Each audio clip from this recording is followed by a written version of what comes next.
Hey everyone, Dave here. Welcome to the study. I thought I would do a little brief bookshelf tour of some books that have been in my family for, I don't know, about 60 or so years now. These top shelves here, the Britannica Great Books series. As I understand, these were acquired by my grandfather, I believe in the late 60s or so. And while I haven't really read through them, I've always been really intrigued by them. I mean, just the kind of, even just the design of them sitting on a shelf. I mean, they just have such a great look, I think. I would like to explore more of these in depth at some point, and I just need to be better about making time for it, I guess. And I've just always been so intrigued by these. I always had this idea in my mind that even if you didn't get a, a great sort of literary history, maybe this would be a good place to start. I do feel as though the collection could be expanded. I think there's a second edition of the Great Books series that adds a few titles, gets rid of a few titles. I feel like maybe there ought to be a updated one for the 21st century. I mean, there's so many literary works, scholarly works, historical works, etc., that could really benefit from making the Britannica series that just more expansive. So I won't go through every single thing here.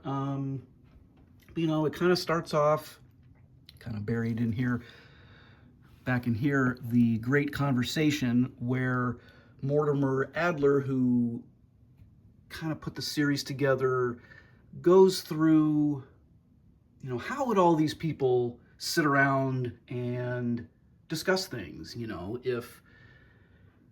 If Aristotle was sitting down with Thomas Aquinas, what would they say? I kind of get the feeling they might kind of agree on some things, but maybe they would disagree.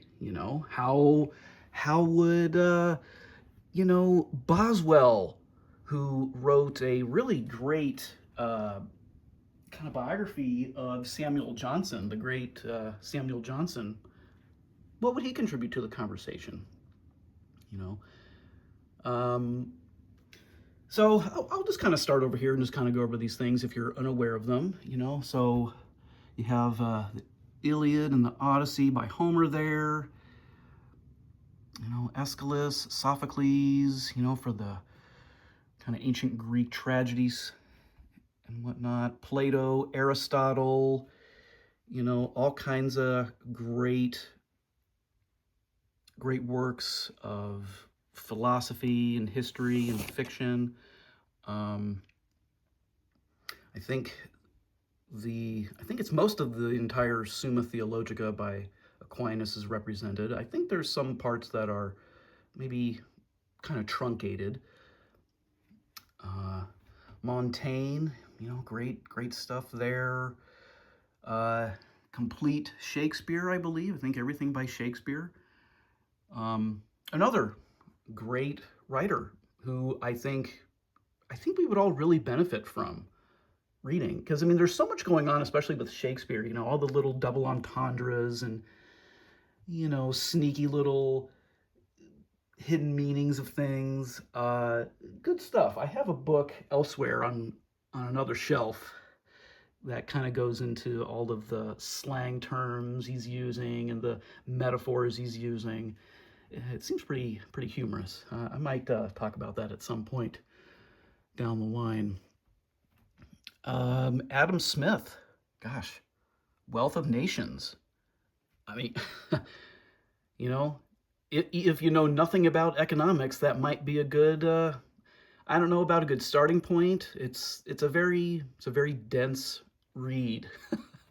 I've tried sitting down with it in the past, and it just gets to be a little bit much. But you know what? I am absolutely willing to tackle it again. All kinds of things here. A lot of works by Darwin, Marx, Tolstoy, Dostoevsky, who is great. Herman Melville, Moby Dick. It's a great it's a great story. It's written so well. The language of older literature, I do often like.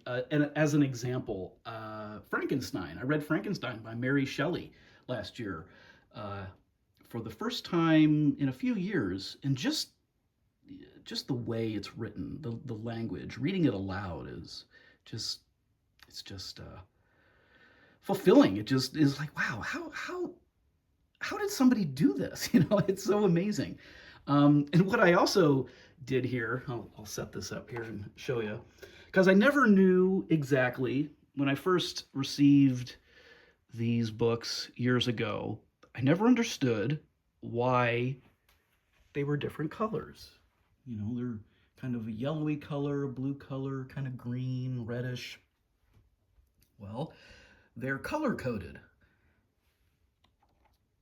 And pardon me here, as I found out, the yellow is for more literature works, blue is for more history, social science, green covers mathematics and natural sciences, and the books in red cover more philosophical and theological work. And I made myself a little cheat sheet here to remember all that. So that just kind of sits over here as a little reference.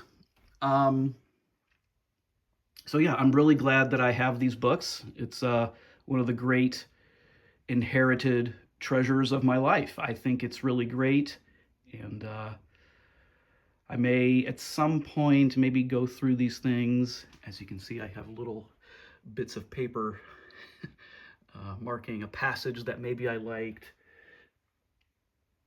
or something that I intend to read. That's some great advice right there, folks. Great advice.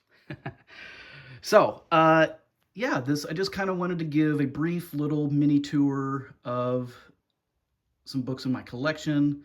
I wouldn't say I'm necessarily a book collector. I'm just really interested in reading. I'm always looking to expand my horizons.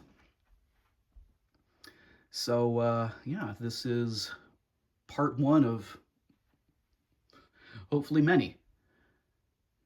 Just a little peek into the shelves. So, let me know your thoughts.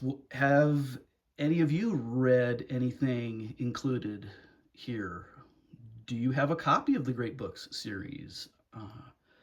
Let me know. Are there authors that you think should be included? I know I can definitely think of a lot more people that can be included. Maybe one day there will be. I really think that, we could benefit from, reading some of the classic works of the world.